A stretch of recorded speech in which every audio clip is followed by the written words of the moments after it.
Okay, so we are discussing about PyTorch. In previous section, what we had discussed was we did discuss about that what was PyTorch, what was the basics of PyTorch, and basically if we see if there is no PyTorch, then obviously there are lots of application that would not have existed. However, the case being that, is it the case that everything in AI is built using PyTorch? No, this is not the case.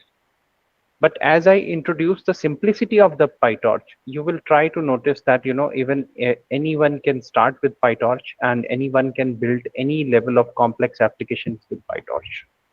So basically, it gives you the small building blocks. You can build anything if you wish. You can basically build any application, such as you can build a small application like maybe just for forecasting, or you can build a big application such as text generation, image generation, video generation, deep fakes.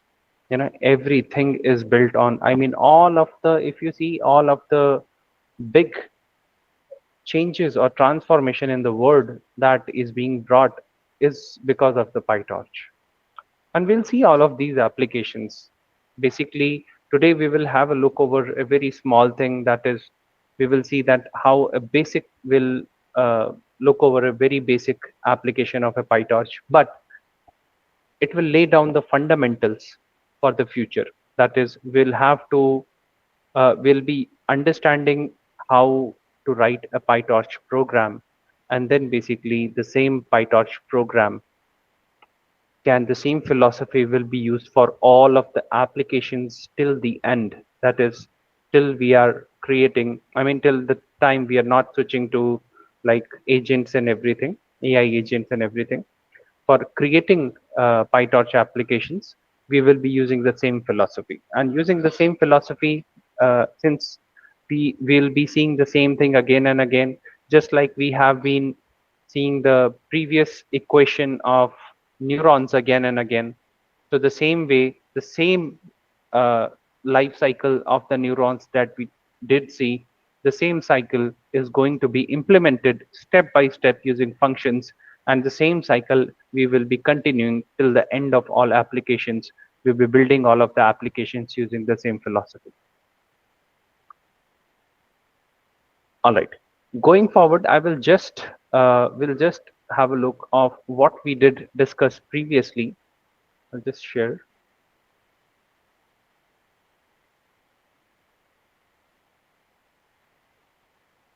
Right.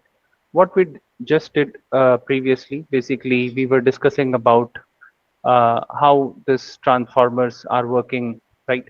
So I'll start. We started with our PyTorch level up program. The PyTorch 2.0 is the recent PyTorch version. You can go to its website. They have a lot of, although a silent community, you will not be hearing a lot of noise from it on LinkedIn and everything. But this is the base for everything you see around, on which the noise is being made. Everything is getting controlled via this PyTorch, from GPU training to CPU training, everything, right? Foundation models, all of the foundation models like key development, RNNs, CNNs, that basically I should call them the text-based model, or the models such as the text-based, image-based model, or object detection, NLPs and everything. Then now just a small new terminology that I need to introduce to you, although this we had gone through previous slide, a previous lecture also. But transformers, what transformed the word is called transformers. We have heard this name n number of times, maybe via movies or in context of electricity. But this is not related to any of these. Transformers was a new architecture that was proposed in 2017. And transformers, what it did was basically in short, what it was doing basically, it was calculating all of the probabilities. So I'll just give a small gist of how transformer has changed everything. But this is just for understanding. We are not going to use transformers as of now. But since we are here, we are discussing about this. So yes, we got to know it.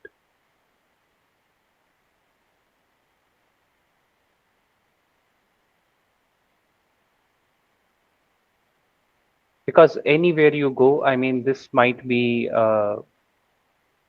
you know, a topic of discussion. Anyone, even non-technical or even non-functional, is also talking about transformers. So basically, earlier to what used to happen, I mean, first and foremost thing there was, I will quickly again, because we have to revise this again. Like I said, we will be revising this architecture again and again. That there is a neuron. In neuron, the equation is y is equal to mx plus c, right? And weights and biases. It has, this is the equation of the neuron. It has weights and it has biases. So basically, if there is I1, I2, and I3, so this equation gets expanded as I1 into W1 plus I2 into W2 plus I3, and so on, plus biases. Weights and biases are the key things that we need to take care of, and this is something that will we have been discussing, and now today we'll be having our first glimpse of what all it can do. Right, till now we have seen applications, but first I tried that we will let this AI model be auto formed using AutoML. We just take care of the input and we just get the output. But now the whole theories or the whole practical is all about dissecting this black box. We'll be getting into this black box. We'll be making our own neurons and everything. Coming back to the same theory again. So here we have a neuron basically, or here we have one neuron.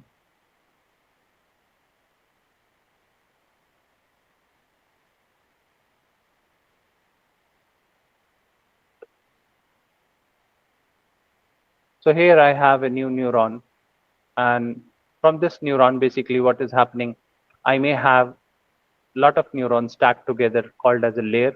I may have one or I may have more than one, layer 1, and similarly I may have various other neurons stacked together, layer 2 and layer 3, right? There may be various different kinds of operations that might be happening between them, right? And what is going to happen, there is an input that is going to come, and from input these weights and biases are going to be calculated, and finally an output will be there, right? And then we'll create, then we are going to calculate the loss. What is loss? Loss is the output. What is the output minus or real output expected?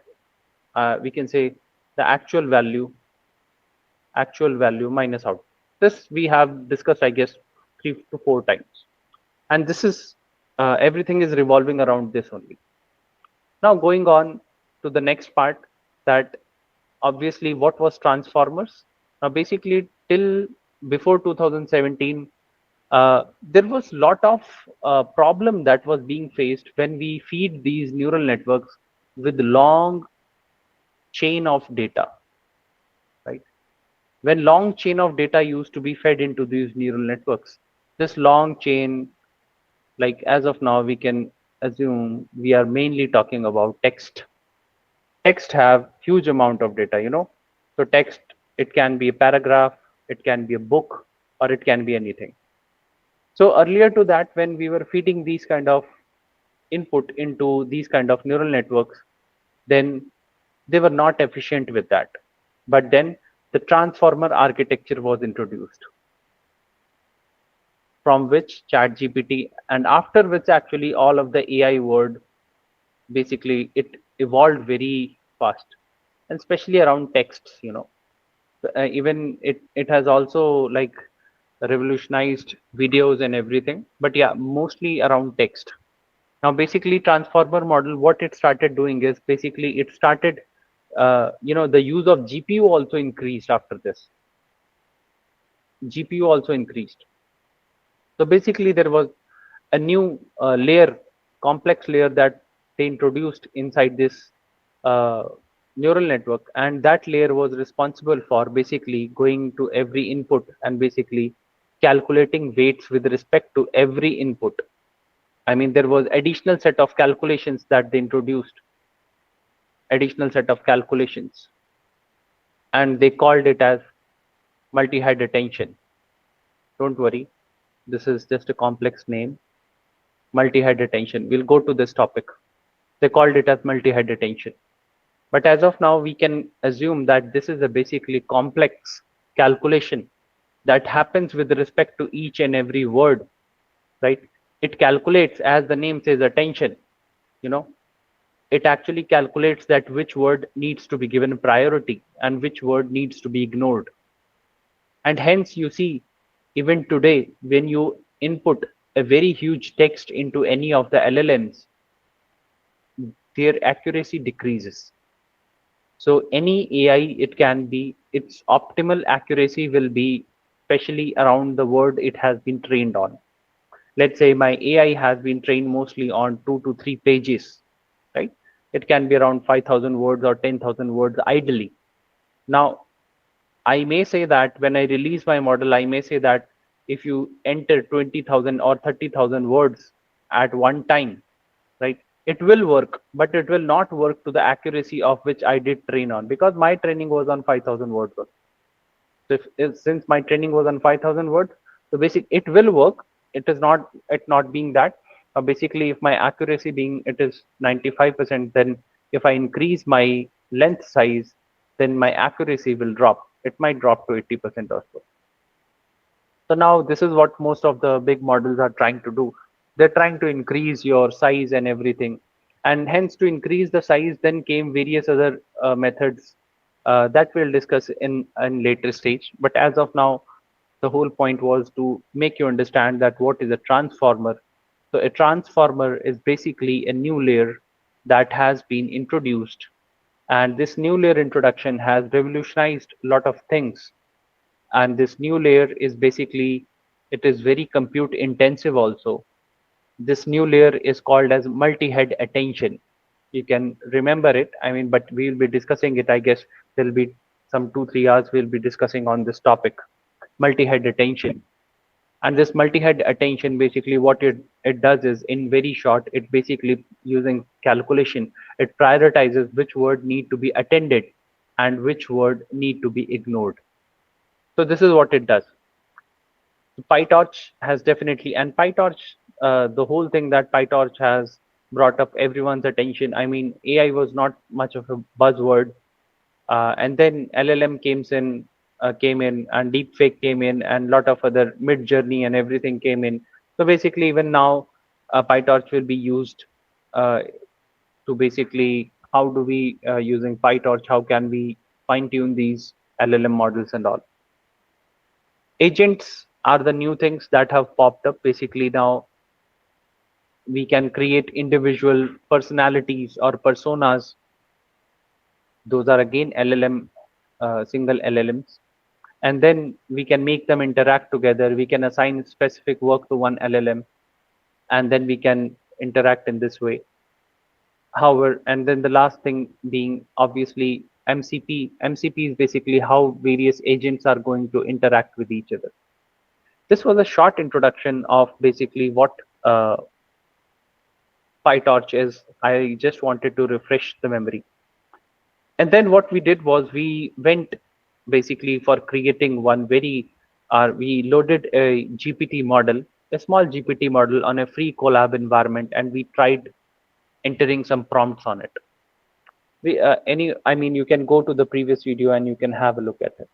However, now we start actually dissecting our whatever we require in the model, what all things do we require in the model, and we start actually, the whole thing starts with Colab itself. There are various visualization that I have brought into this session. Maybe we'll be discussing at the end of this session, or there'll be like, so what I'm doing is,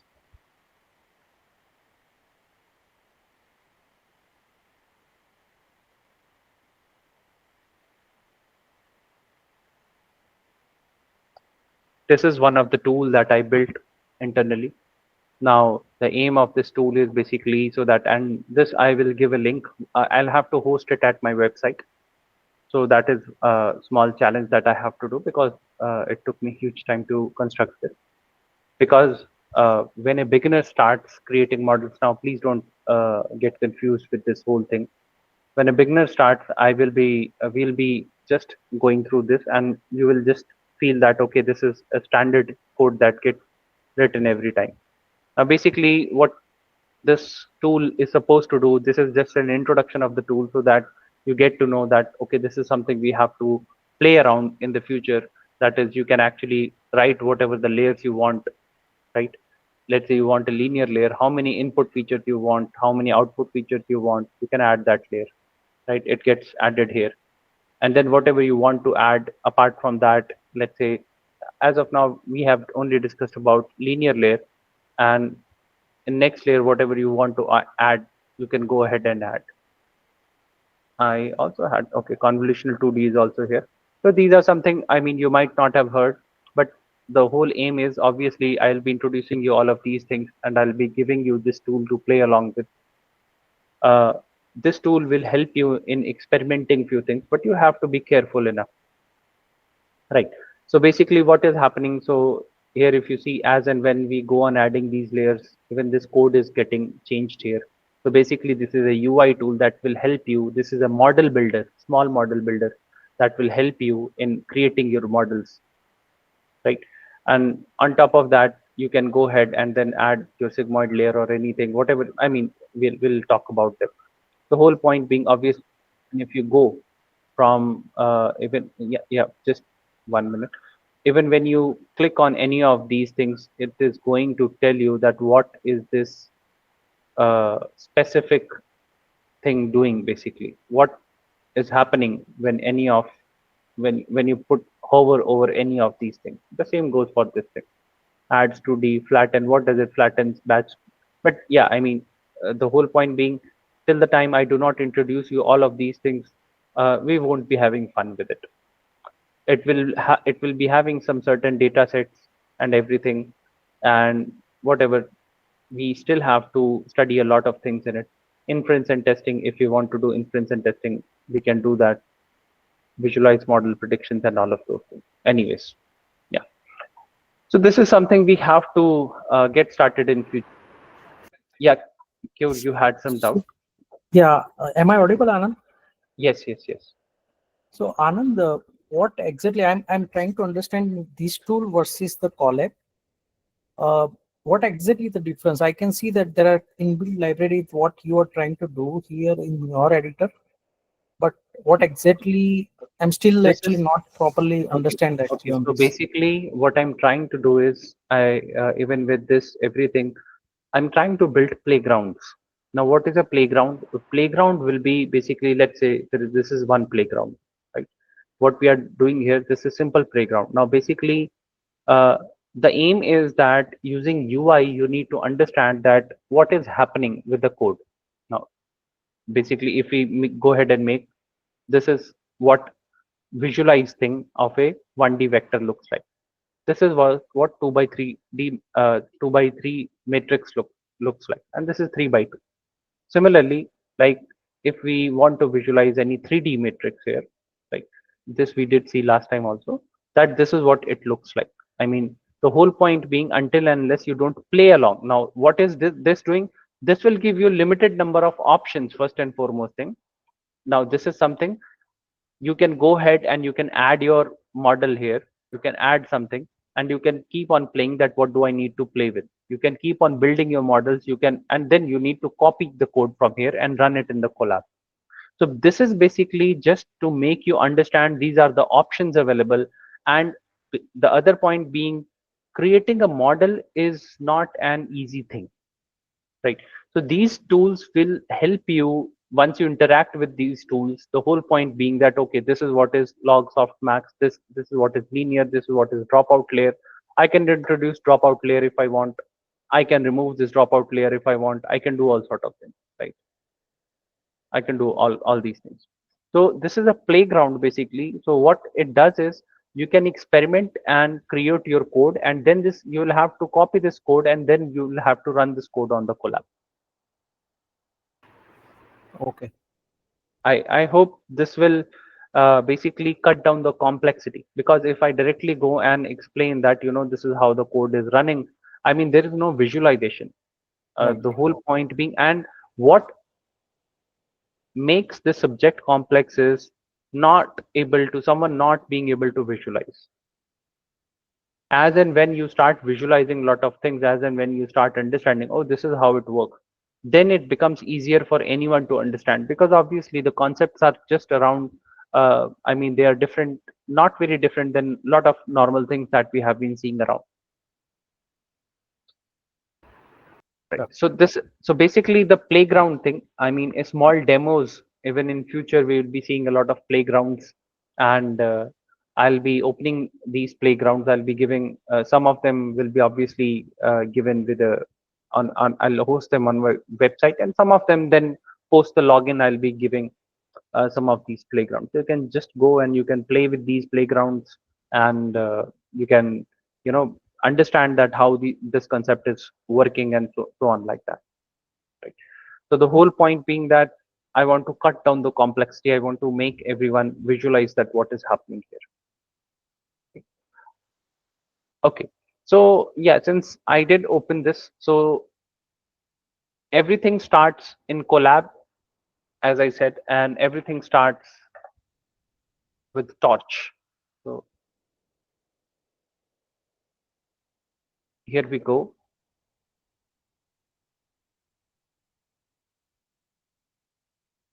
Okay. This one will be our fourth exercise, I guess. Yeah. The same exercise, same way, I'll be giving you one workbook once we complete this. And now, once we go ahead, import torch is the golden statement that we have to look around. What it does is basically it imports the existing torch library that is already present on my Colab. Now you can install all of these things on your local machine also. There is no such issue. But yes, I mean, there'll be a lot of overhead that you will have to go through. So obviously Colab is an easier option, like we did see. Going forward, obviously, when you have to create model for your production system, obviously, even then you will be not building models on your local. You will be either building the models on AWS SageMaker or GCP or somewhere. But there also the kind of UI that you get is very similar. Basically, these are known as notebooks.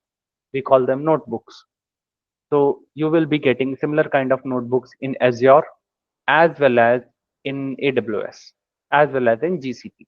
So you get similar kind of notebooks. On first you experiment, you establish your theory, and once it is done, then we can embed, or we can basically use a basically Flask module or something in which we can host our example. Now going forward, you just need to import torch, and then I will go as torch dot underscore underscore version. Now you might notice sometimes when I write my last line, I do not write the print statement, because in any cell, if it is a last line, automatically it will act as a print statement, anything that you write. So you can directly go ahead and add, okay, it is already 2.6 version is already there. I don't have to install a lot of things, and hence it gives me a lot of flexibility. Now, once I have installed Torch, the second thing that will be useful to me is the second important thing that is going to be useful to me is import. If I go torch dot, I can just, I can see a lot of things. It has CPU, CUDA, right? A lot of features, a lot of things are present. But my main concern is around NN, or my main interest is around NN. Import torch NN as NN. Basically, I need to import this in my library. Now, this torch NN is very powerful function, and it hides a lot of things inside it. What are the things that it hides? Basically, I'll just show a small uh,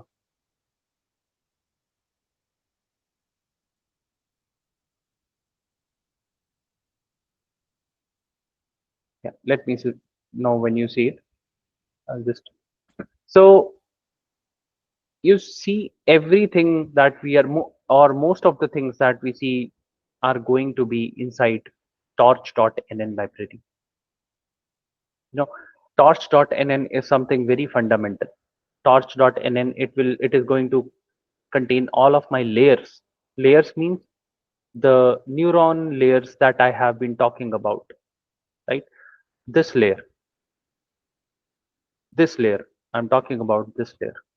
So it is going to contain all of these layers, various kinds of layers, such as it will have linear layer or convolutional layer, linear layer, convolutional layer, max pool 2D, zero pad 2D, RNN, LSTM, transformer is already present here. So yes, I mean, if you want to build your own small text generation model, so lot of the things have already been given to you. Multi-head attention is already present here that I was just talking. You know, transformer encoded layer is already present here. Dropouts are already present here. Activation functions, all of what is an activation function? The switch function I have been talking. It is not a complex thing, but yes, we will have to slowly understand why we need them.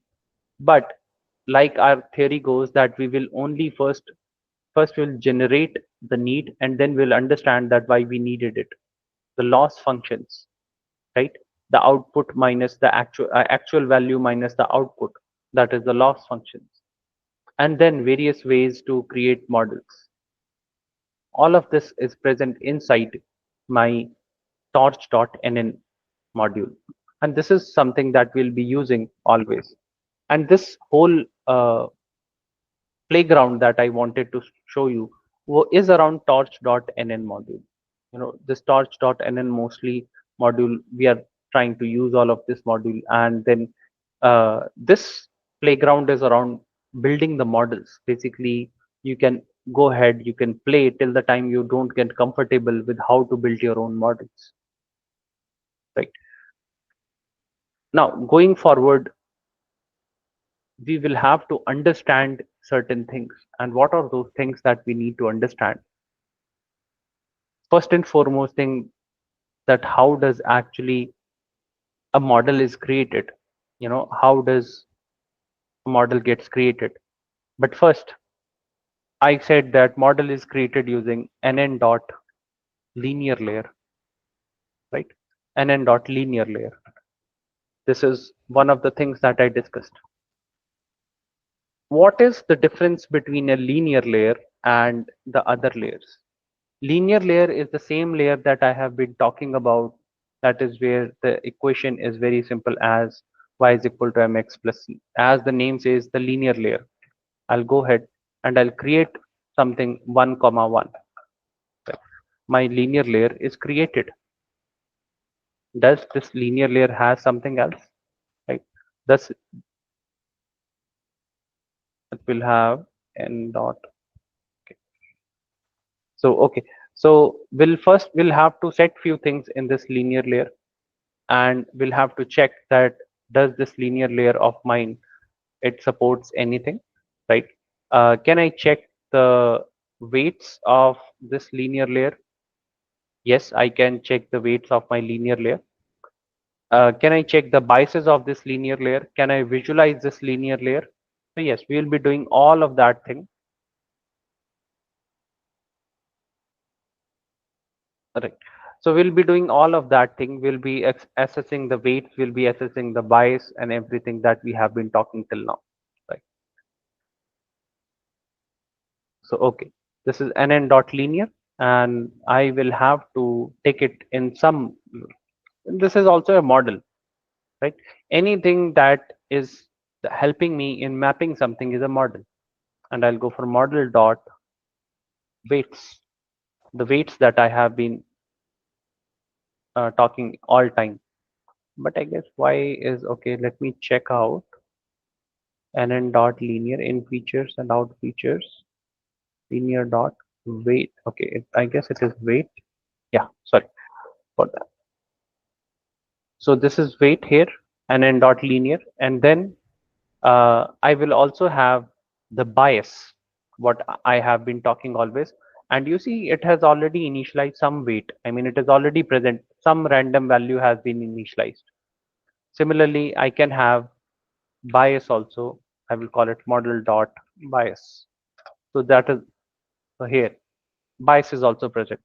Now it is saying me something requires grad is equal to true. Just hold on for a few minutes and we'll come to this topic, that what is this required grad is equal to. But first, I just want to play along with this model somewhat so that I get to know, I mean, I get comfortable with everything, you know. Now, going forward, basically, what visualize, if we want to visualize a linear data,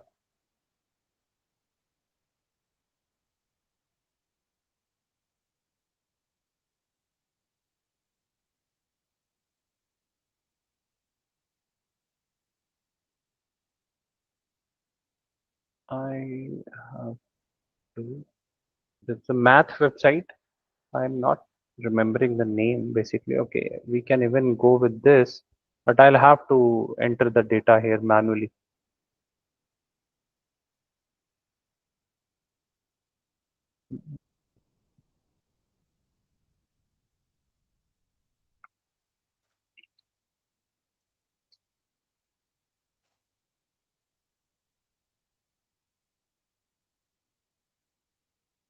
This is my line basically. If you see, this is my y is equal to mx plus c. That is when I plot m and x c, then this is my line. If what happens if I change my c, this is what happens. And if I change my m, this is what is happening. This is how it is changing, you know. So this is what an equation is, and we have been seeing a lot of data. You know, we did see previously that a lot of data was presented around this. Then, if that being the case, then can we actually uh, solve this kind of data, or we can solve this linear data, and hence we are talking about nn.Linear. Can we solve this nn.Linear using our function, this linear? Yes, we can solve it. You know, single neuron and all of the weights and biases that we have been talking about will be able to solve it. But how we are going to do that? We need to understand that there are certain methods that we have been talking till date. What are those methods we have been talking? And the methods that we have been talking till date is this. I mean, I have discussed this n number of times. I guess 3 to 4 times we have discussed. But now it's time to implement this, right? And hence I have been talking about it again and again. Okay. So now I have weights and biases, and next I need to, right, generate some data. I will have to generate some data, let's say, that I can, you know, visualize. I can go ahead and visualize this data. So I will use a function called as random n. I will use a function called as random n, or I can go ahead and generate, you know, any values. But I can, I mean, for just for some purpose, I'll use random n. But anyways, even if you want to visualize this single line, what is my equation? Equation is y is equal to mx plus c, right? Y is equal to mx plus c. Now, y is something that we have to create. First, we are trying to visualize the data. Then we will just keep x and y axis. I mean, and then we will try to train our model using this linear method. Now, basically, we are trying to understand two things here, that any object, you can pick up any object and you can start playing with it. This is point number one, that I'm not forcing that this is how you have to do, this is how you don't have to do. Point number two, whatever the steps we do in this program, those steps will remain fixed throughout. Those are not changing. Nothing is going to change apart from small functions here and there. Those steps will remain fixed till the end, till the time we do not train our last model, that is in PyTorch, that is even LLM. So everything is just layers. We'll be just adding and removing layers, and this is it. All other steps are going to be the same. So first, let me first actually create some data first. I'll create some sample data. For that, I just saw what is, I will take some m is equal to, let's say, 2 or 2.5. I can take anything. And I'll take c is equal to 1.5, right? I mean, it depends on me. We can, when once we start visualizing, we can see that we can change it anything, right? And then how many number of points we want to generate. I will go with at least 200 points, because at least I should have enough data so that I can train my model, right? Number of points is 200. Give me a second. Number of points is basically 200. And then what do I need to do? That I will have this x data. This is my x. This is where I'm going to store my y. This is my x and y. And very simply, I will use a loop small.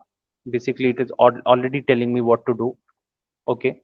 So for I in range of number of points, range in number of points means these many 200 points. So this loop is going to rotate for 200 times. And obviously, x is something I already have. That is my input. X is my input data, right? X is my input data. X is my input data. What does append do? Append simply does is append will add the data to existing data, like we do. Let's append it, right? And then y, what is y? Y is m into ia, that is mx plus c, right? But here I will do one more thing. I will add some noise to the data. Let me add some noise to the data so that uh, you know we can see that, okay, this noise is there, and it is not very simple straight line, because then it will be very easy for it to learn. So I can add some noise maybe, right? And this noise I can just keep it random. you know I can add some noise, like noise is equal to noise. I'll add small noise as of now. Random dot, it has already taken. The function should be basically random dot uniform, not this one, so that I get random dot uniform. And so this is what it is going to do, is it is going to return me, right, that how much noise is going to be generated. So if I just go and just run this function, what is this going to generate to me? Some random numbers. I'll have to import this random, and it is just going to import me random values every time, right? Okay. Now again, this value is again very small, so I'll just multiply it with some number, that is how much random do I need to take, so that, because or else this is going to be very uh, huge. So I'll just take that. What is the b multiplying factor? I'll take it as, let's say, 2, so that at least some substantial noise is there. Okay, noise into b underscore factor, and that's it. Now plus noise, right? I will add noise. Got it. Done. I have x and y. Float object is not callable into. Sorry, the function should be into. And that's it. My x and y are generated. Time to visualize them, right? I can go ahead in the code section. I can go ahead and write that, help me in visualizing x and y, as simple as that. And it will generate you the function of visualizing x and y. I mean, when you start doing it, but as of now, we are learning it. So we'll have to just use another function, that is matplotlib. So matplotlib, like we said, is a very simple library for plotting the graphs. As I mean, so Python is not just famous for your what we call as AI models, but it is also famous for all of the, you know visualizations, 2D visualizations, 3D visualizations, everything. all of the data that you need to visualize. So I'll just go for import matplotlib.pyplot as plot. Now this function is not very complex one. So as of now, I can just go ahead. I mean, this is very simple function, and I want to save time also, right? Help me in visualizing x and y variable in 2D line graph. Okay, so this is what it has done. I mean, there was no rocket science into it, and hopefully it should run. If you see, this is a very straight line, but there is since we added this bias, I will try to add this bias even more. I'll try this 10 this time, and once I add this 10, yeah, this is what real life data is. Not that simple, but there is no real life data that you are going to go get in this way. Never ever, right? But yeah, obviously, sometimes some subset of data might appear like this. But yeah, the whole point being that we are studying here how to fit into non-linear thing. But first we'll have to learn the linearity, right? This was the first step towards artificial intelligence, and then everything came down. First, we discovered this is what we used to do as the first thing in history. That first we used to, this is something humans can do. Even you don't even need any kind of AI to do this. So if your point is here, you know that it is going to get here with the time, or it might get here, or it might get here somewhere.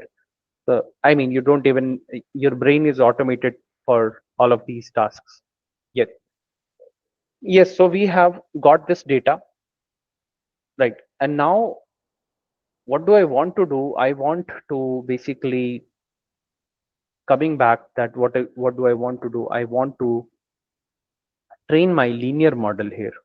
That is, I have a linear data in which I need to do all these things. What do I need to do things? I will just again bore you with small repetition of what we have seen, but this time it is necessary with little more details. That is, first and foremost thing, we need to visualize the data, right? First thing, what we need to do is we need to visualize the data. Okay, task number one is done. We need to visualize. Task number one is done. What is task number two that you want to do? Task number two, what you want to do is you will have to basically first create your model. Create your model. Okay, is it really the case? How do we create my model? I mean, what? How do we?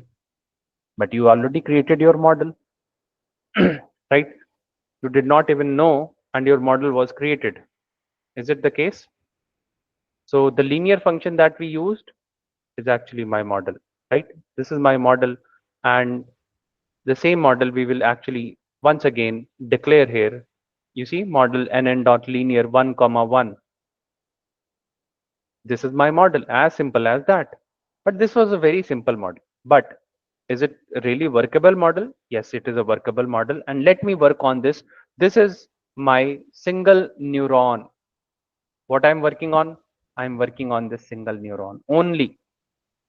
This is what, one input and one output. One input, one output. So small, it can even work on your watch. Forget about mobile, right? Simplest of simplest models can even be installed on your watch, smartwatches. Forget about mobile. Mobile is also having too much amount of resources, right? Forget about GPUs itself, right?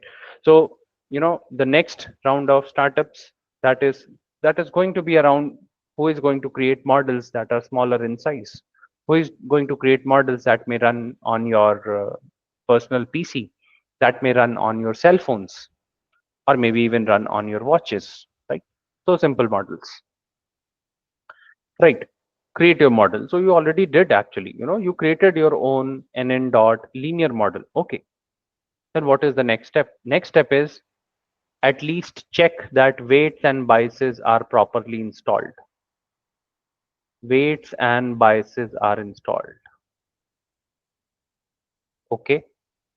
This is a pending step. I need to do this. Okay. I will check.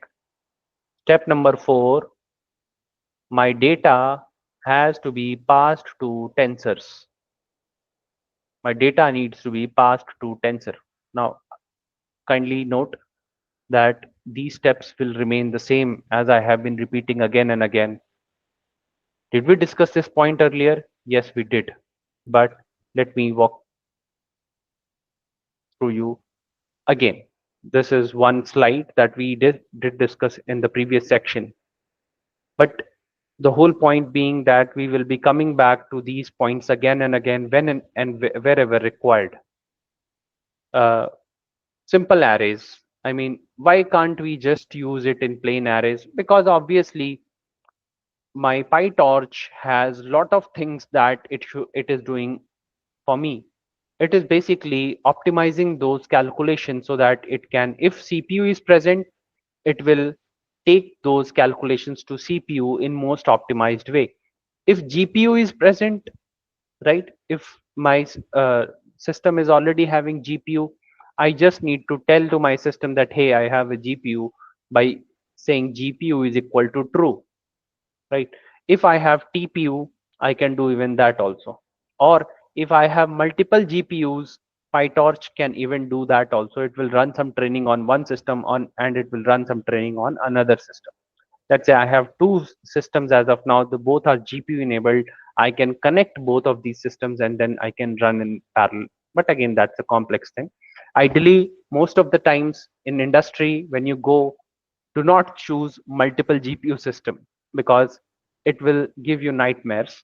So as a thumb of rule, always if you have to ask for any system, always say that give me one system that has huge amount of GPU. So basically, these kind of systems are usually uh, provisioned on AWS or Azure or something. So basically, either tell them that give me one system that has unified GPU, 24 GB GPU, 32 GB GPU, something like that, right?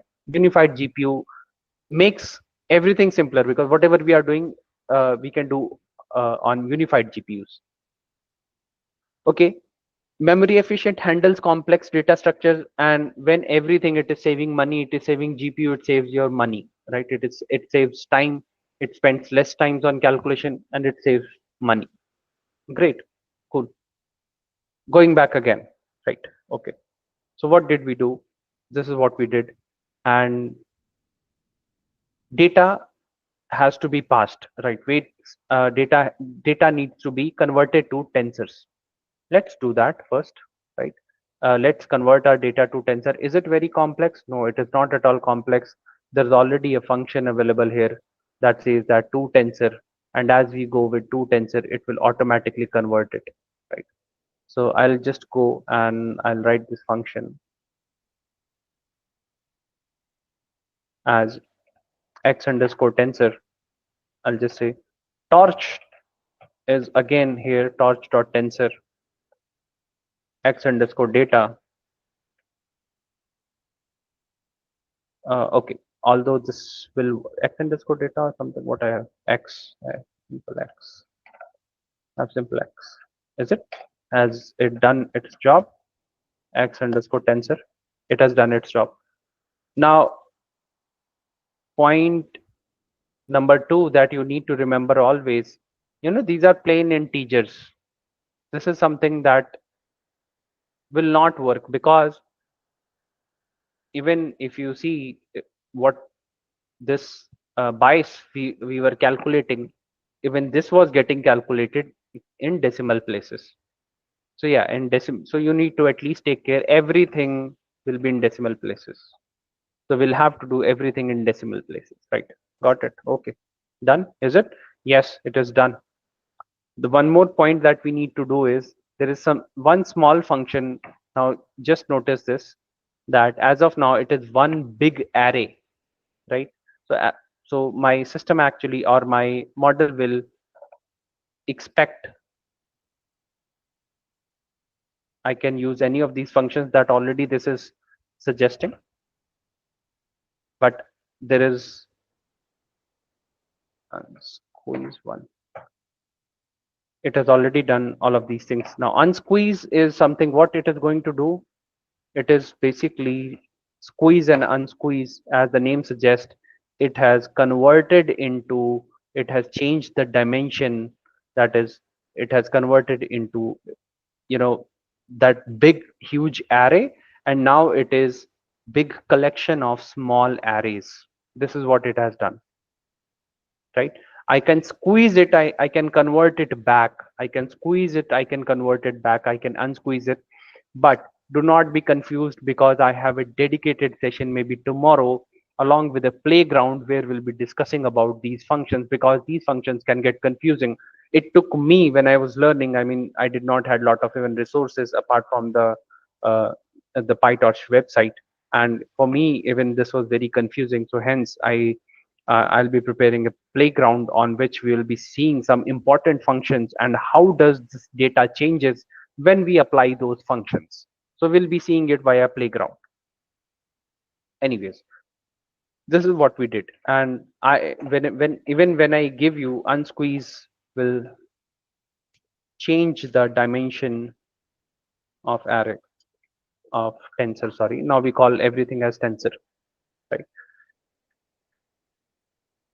The next big thing is that as we have converted to tensors, right, we will have to basically make sure that, you know, at least my data weights and biases I are something that are initialized, because if they're not initialized they will start getting 0 and 0.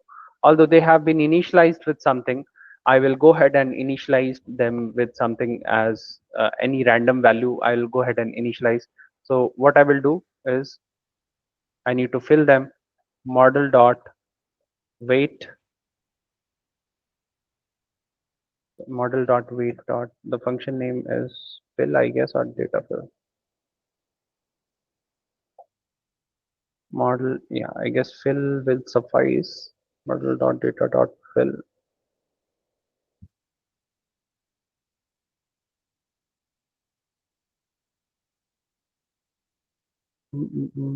Model dot weight.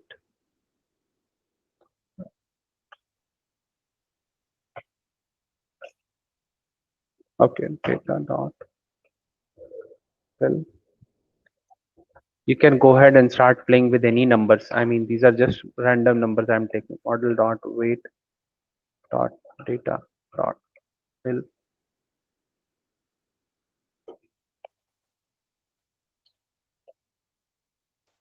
I am doing all of this thing manually. Do you have to do every time? No. PyTorch will take care of all of these things automatically. But the whole point being, we need to understand. But the whole point being that we need to understand that how this is done, right?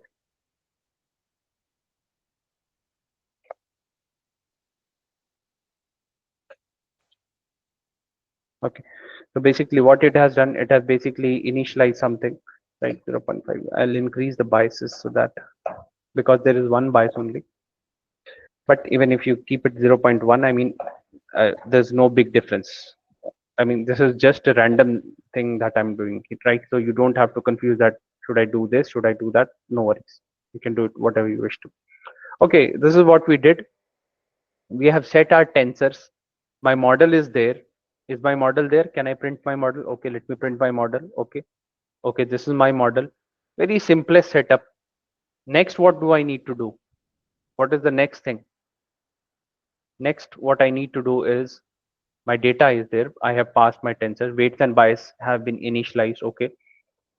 Next, point number 5 is that, okay, I have input and output ready. What is input and output? Input is my input and output is something with which I have to map my data, right? The same thing that we have been discussing so far. So what I will do, I will first and foremost thing, I will pass my data from this input, right? I will pass my data from this input. and an output will be produced. Ideally, guys, what is happening here, you know, your input, whatever input, let's say you give the input of 0.1, so this 0.1 will be weights, whatever the weights you have initialized plus biases, right? And it will produce an output. So this will be my output.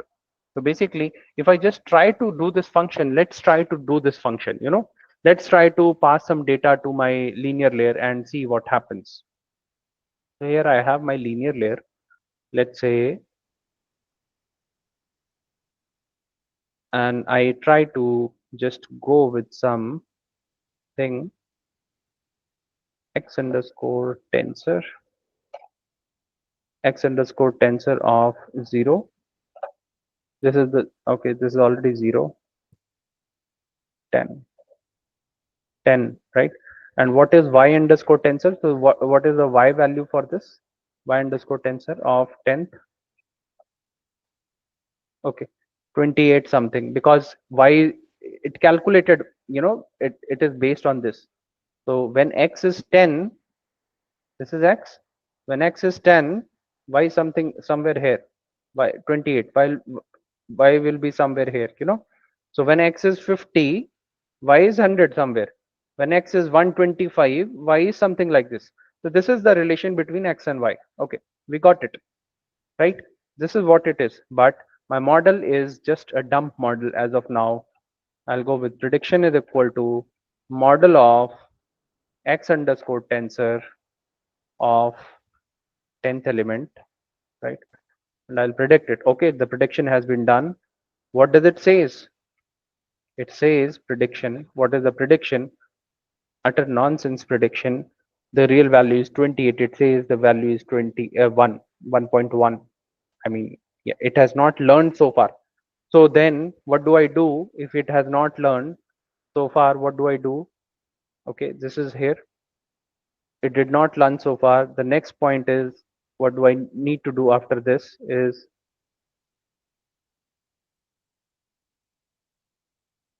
after this I need to do is I need to create error. Error. What is error? Error is nothing. I have always been discussing about my error is simple, that what is my error? The real output that I got, or the output that I got, the real output is the y thing. This is y, and this is my predicted output that I got. So whatever the delta that I have, let's say the real value is 28, what I got is 1. What is the delta? 27 is the delta, right? I'll have to go back and tell my model that you have an error here. You have an error here, right? And then again, this is epoch 1, and again I will have to go with epoch 2 and do the same process with point number 3. Again the same process I will keep on doing till my model is not trained. And let's do this now. Let's do this process of updating the models and everything. Okay, this is my prediction. Okay, so this time I basically go on. Just give me a break of 1 second just.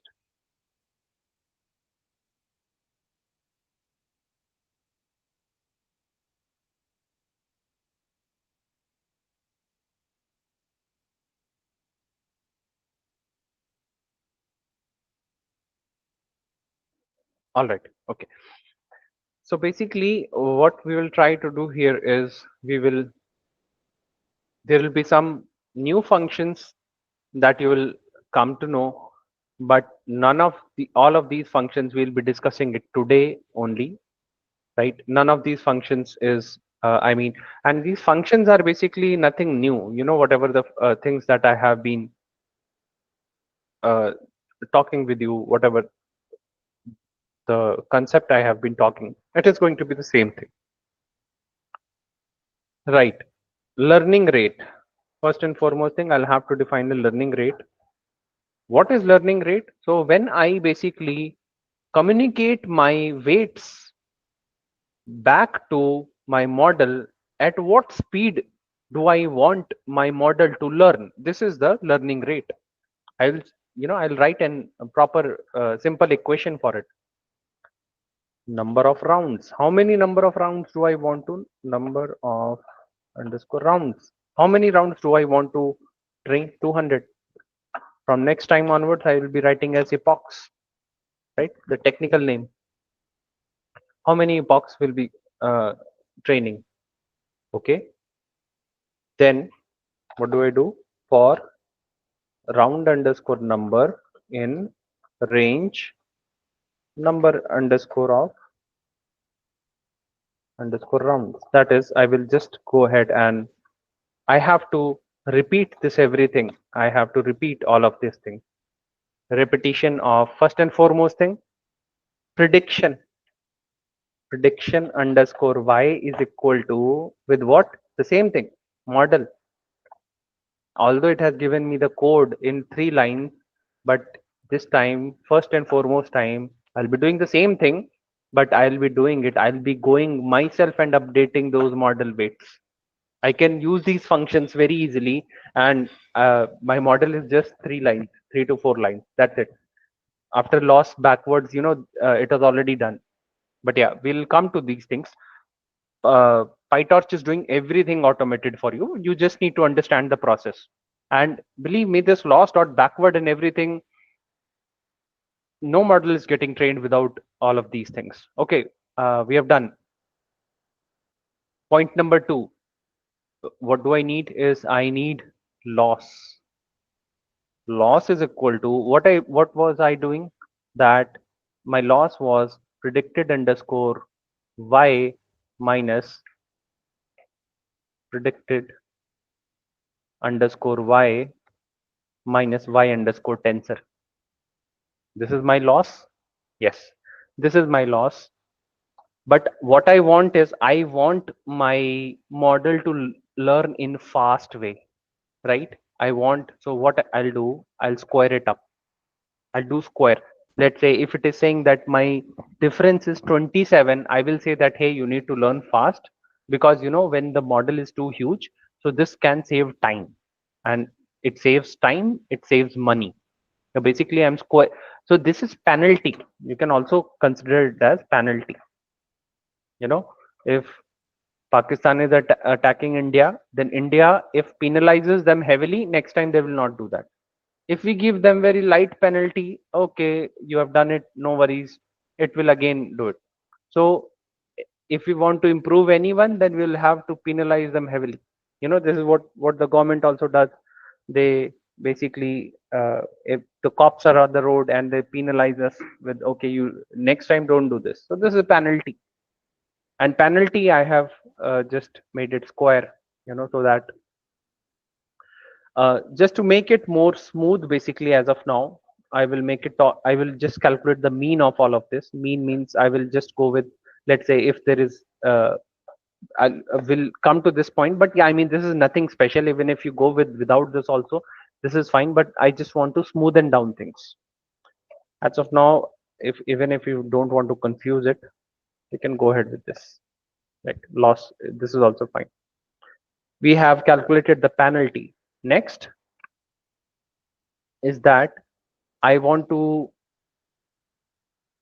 tell my model that, what, I will be updating, the weights. So I'll go with loss dot backward. That, okay, I'm going with loss dot backward. First, I want to update my weights, and then I will go with updating my weights, right? So whatever my weight, so this loss is already there. I mean, this loss has already been calculated, and this loss is a variable. And you see, I'm going loss dot backward. This is something I am trying to update. But yes, I can directly go ahead and I can update it. But even if I want to go ahead and manually update, I can do that also. For manually updating new,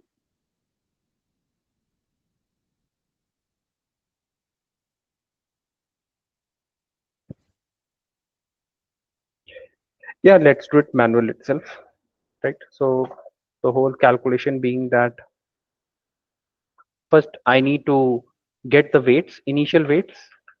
I'll go with initial underscore w is equal to model dot weight dot item, right? And then I'll have to get the biases. So I need to catch what is a bias.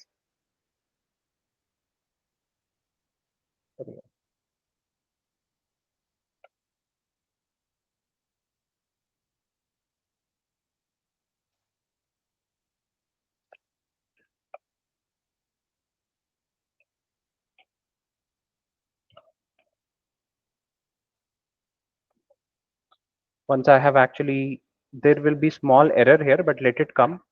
Once the error is here, you will understand one thing, and then we will put that small change here.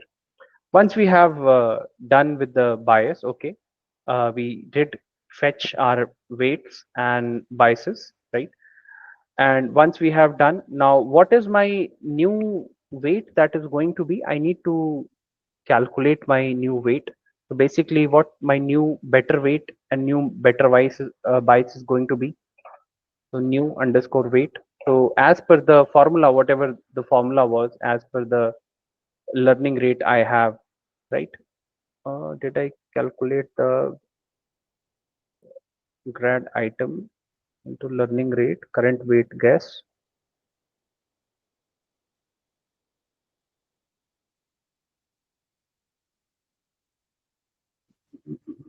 Minus learning rate into,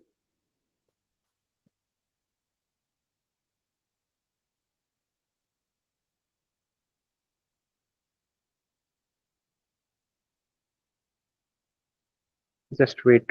So basically, model weight data item minus learning rate into initial weight, new weight model data item model into weight, initial weight, this was initial, minus learning rate into initial weight, and then into initial weight, right? I guess this should work. If it is not working, then we'll see.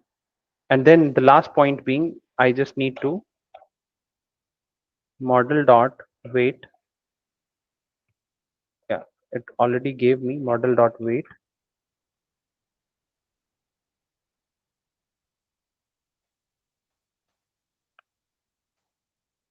Fill is the method using which I can, just fill this data. So basically, if you are seeing here, just forget about this for a moment because we'll have to do it, but yeah, right, not right now. What I'm trying to do here, what I did was simply I calculated my loss, then I updated my weights, and then basically I have just updated my model new weights and biases both, right? Okay, I guess this is fine. We will print these values also.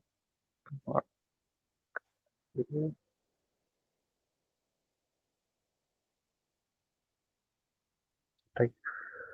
And then one extra step that we will have to do, this we will have to do even every time basically. Once model weights have been updated, make them 0. I mean, this is basically not model weights, but this is something that is updating the weights. Make them 0 for next weights. This is a manual step. Next, going forward, we can actually just automate all of these things, and then we can just say print trained on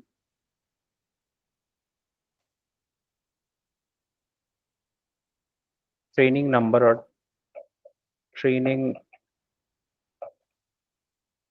round number. We can just say training round number is I, and this I can provide it here as a round number. This will give one error. Let's see if it, okay, lost dot backward. Grad cannot be created only for scalar outputs, but the error should not be here. Lost dot backward.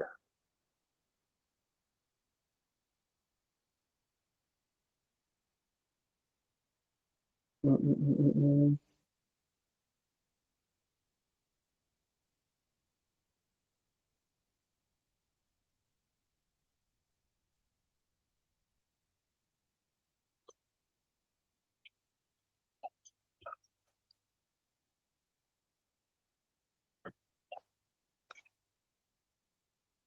Okay, so this is fine.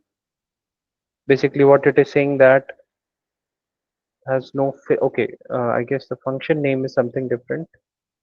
What it should be, again, we have used it, I guess it is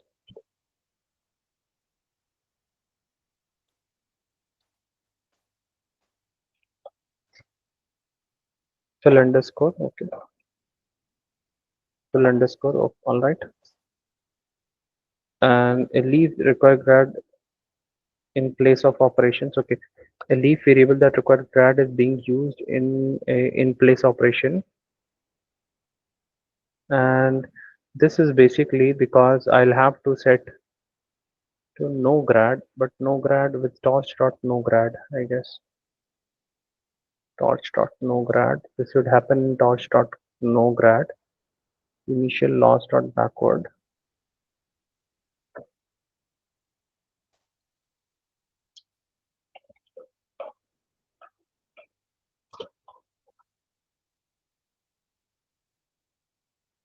And it works.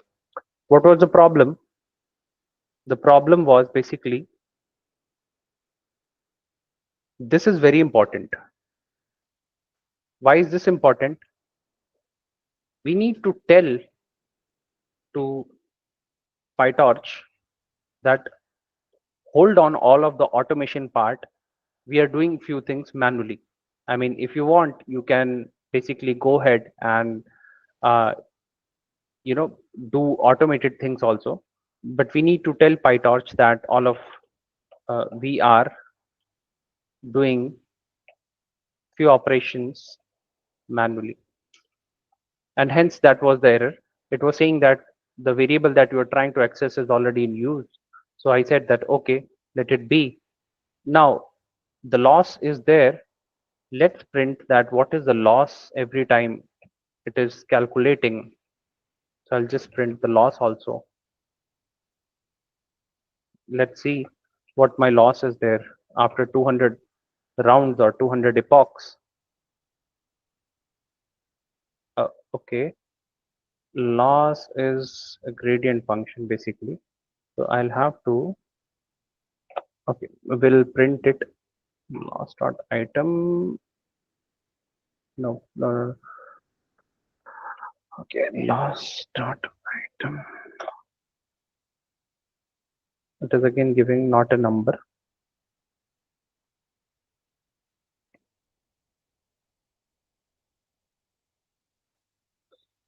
I'm forgetting the function name. Anyways, we'll come to loss, basically how we are printing the loss, but our weights are getting updated and my model is getting updated, and my model is basically, this is my model has been trained. And once all of this epoch has been done, my model is